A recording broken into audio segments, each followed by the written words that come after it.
And we have with us from the great state of Texas, Congressman Pat Fallon. Thanks, sir. All right, good. I want to thank my colleagues and Congressman Donalds for calling this press conference.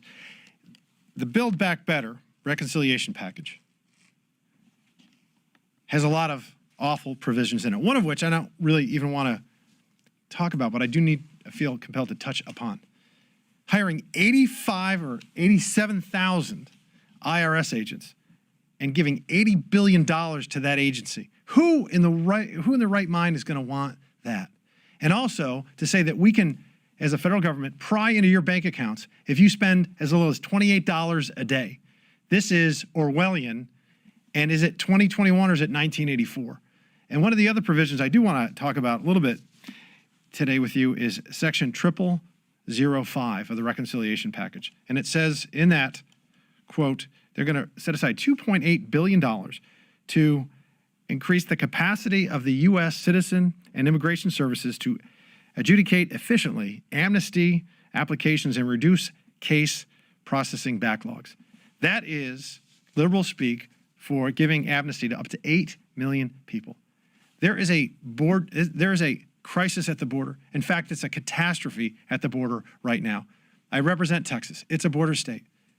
But Joe Biden has made every state a border state. 1.7 million people have crossed the border illegally in one fiscal year.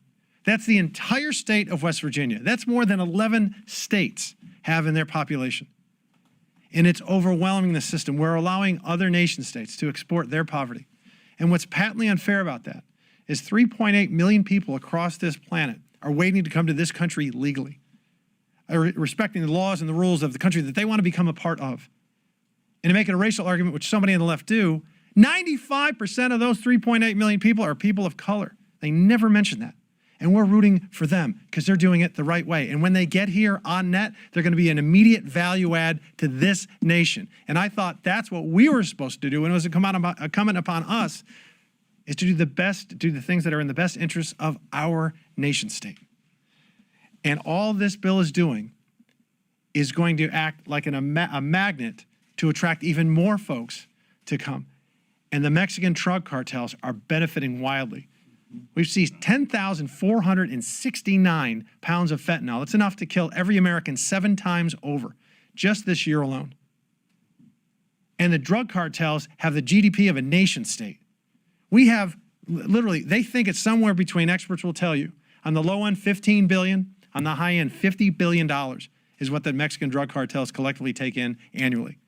We have nation states in NATO that have the similar GDPs. Estonia is $32 billion. Latvia is $33 billion. Lithuania is $56 billion, those small countries. So we are allowing a nation state-sized criminal enterprise to control our southern border because Joe Biden has abdicated his responsibility to protect Americans because Byron knows this.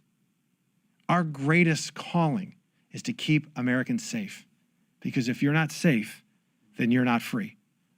I fiercely oppose this awful legislation that's going to set, as Kat Kamick said, set us back not years or decades, but possibly centuries. Byron, thank you so much for calling this press conference and thank you for attending.